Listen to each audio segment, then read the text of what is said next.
उड़ाएंगे Hezbollah के चीथड़े, Netanyahu को नहीं रोक पाएंगे ट्रंप।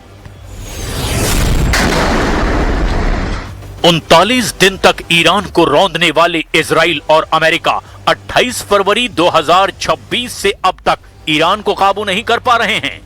115 दिन से ईरान युद्ध, तनाव और डील को लेकर जो एड़ी चोटी का जोर लगाया जा रहा है, वो अभी तक फाइनल डील पर नहीं पहुंच पाया है।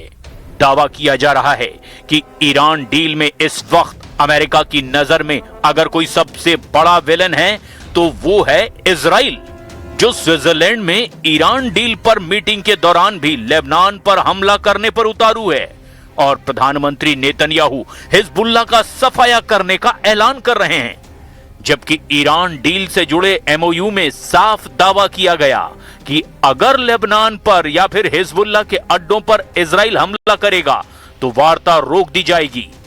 ट्रंप भी 3 हफ्ते में कम से कम 2 बार प्रधानमंत्री नेतन्याहू को धमकी दे चुके हैं कि अगर इजराइल ने लेबनान पर हमले नहीं रोके तो इजराइल दुनिया में अकेला रह जाएगा। लेकिन इसके बावजूद दक्षिणी लेबनान पर इजराइल ने बढ़त बनाना शुरू कर दिया है।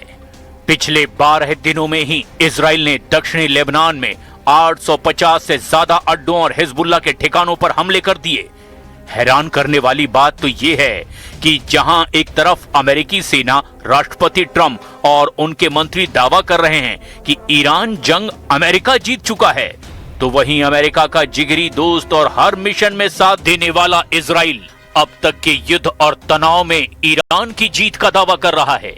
इजराइल में एक बहुत बड़े और कड़े मानकों के आधार पर हुए सर्वे में इजराइल ने 2 टूक कहा कि ईरान जंग जीत गया है। 92.1% इजरायली ने सर्वे में 2 टूक कहा कि ईरान एक विजेता बनकर उभरा है। कुल मिलाकर स्विट्जरलैंड में ईरान डील किसी भी वक्त रुक सकती है, क्योंकि इजरायली सेना अब दक्षिणी लेबनान में 10 किलोमीटर अंदर घुसकर न सिर्फ हिजबुल्लाह पर हमला करने जा रही है, बल्कि 10 किलोमीटर का बफर जोन भी बनाने जा रही है। यानी अब मामला पलटता जा रहा है। लेकिन हम शुरुआत करते हैं प्रधानमंत्री नेतन्याहू के उन तेवरों से जिसे ट्रंप भी काबू नहीं कर पा रहे हैं। लेबनान में 10 किलोमीटर का बफर जोन, हिजबुल्लाह पर हमले शुरू।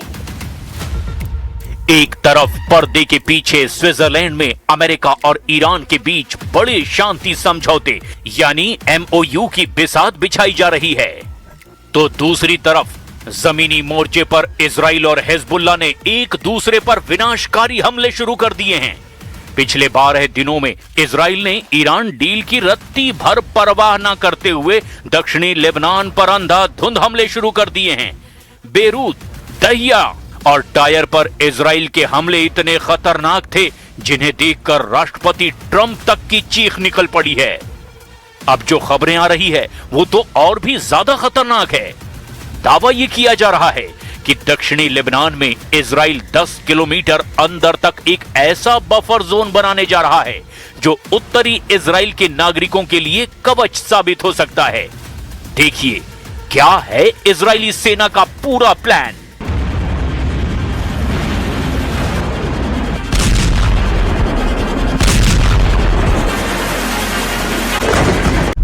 चला डाला Zaporizhzhia, Moscow to Crimea 300 drone हमले।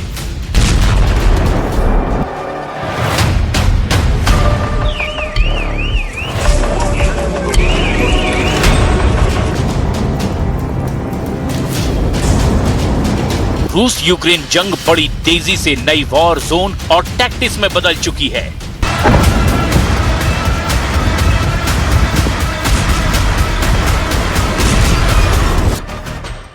इस समय युद्ध का केंद्र डॉनबास से कुछ हद तक के हटकर क्रीमिया, लॉजिस्टिक्स, ईंधन नेटवर्क और ड्रोन युद्ध बन गया है। रूस की रणनीति है कि यूक्रेन को लगातार थकाकर उसकी वायु रक्षा और सैन्य ढांचे को तबाह कर दे, जबकि यूक्रेन की रणनीति है रूस के कब्जे वाले क्रीमिया और रूस की सप्लाई लाइनों को तोड़ना, ताकि मोर्चे पर रूसी सेना की क्षमता कमजोर हो जाए। ज़ेलेंस्की की चेतावनी को देखते हुए अगले कुछ दिन बड़े ड्रोन और मिसाइल हमलों के लिहाज से बहुत महत्वपूर्ण माने जा रहे हैं। हालांकि बड़ा हमला कितना बड़ा होगा ये साफ नहीं है, लेकिन जो हमले पिछले 24 घंटे में हुए उन्हें भी जान लीजिए।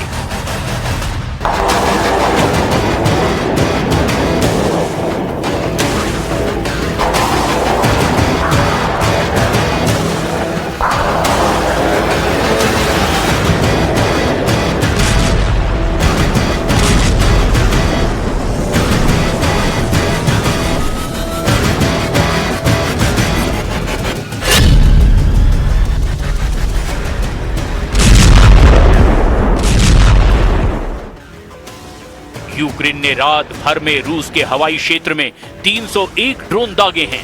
मॉस्को के मेयर सर्गेई सोबियानिन ने साफ तौर पर कहा, अकेले मॉस्को की तरफ बढ़ रहे करीब 60 ड्रोनों को मार गिराया गया है।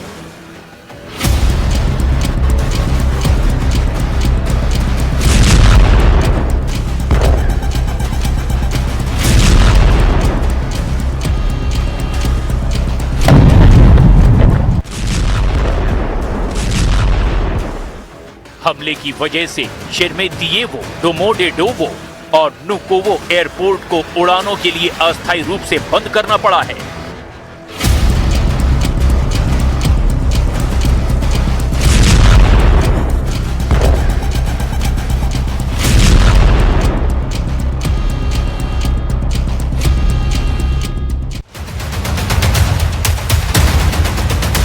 रूस ने इस बार जापोरिजिया शहर पर भारी मात्रा में गाइडेड एरियल बमों से हमला किया है।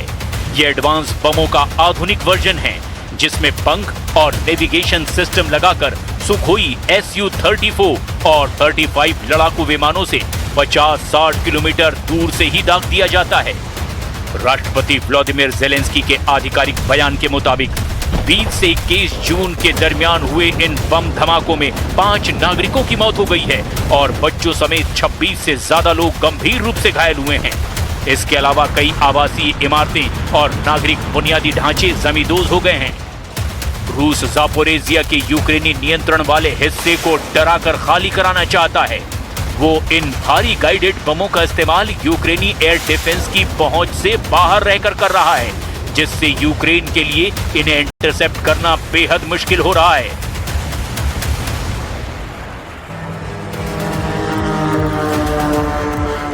वहीं यूक्रेन के द्वारा रूस के सप्लाई रूट और तेल डिपो पर किए गए सिलसिलेवार हमलों के बाद रूस के कब्जे वाले क्रीमिया में आम नागरिकों और व्यवसायों के लिए पेट्रोल डीजल की बिक्री पर पूरी तरह रोक लगा दी गई है।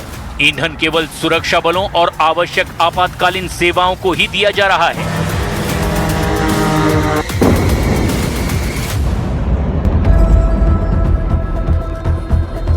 रूस ने यूक्रेन के दक्षिणी बंदरगाह शहर ओडेशा के एक कृषि और ईंधन भंडारण केंद्र पर स्कंदर बैलिस्टिक मिसाइल से हमला किया है, जिससे वहां भीषण आग लग गई। इसमें एक नागरिक की मौत हुई, कई लोग इसमें घायल हुए।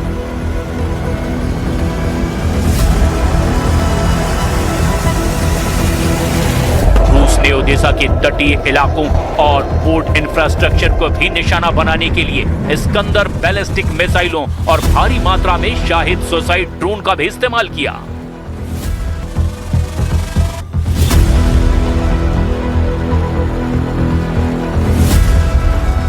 यूक्रेनी जनरल स्टाफ की रिपोर्ट के मुताबिक फ्रंट लाइन पर पिछले 24 घंटों में रिकॉर्ड 246 भीषण जमीनी झड़पें हुई है। रूस ने करीब 84 हवाई हमले किए और 275 गाइडेड बम गिराए हैं।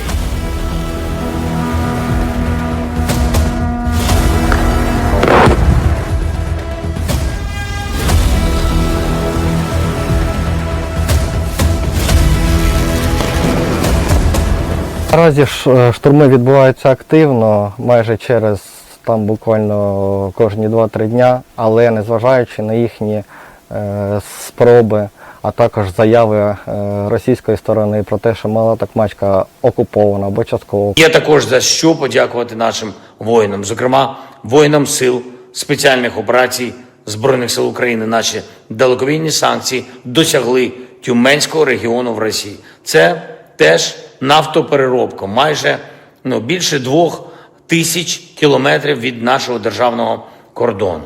Ефективно.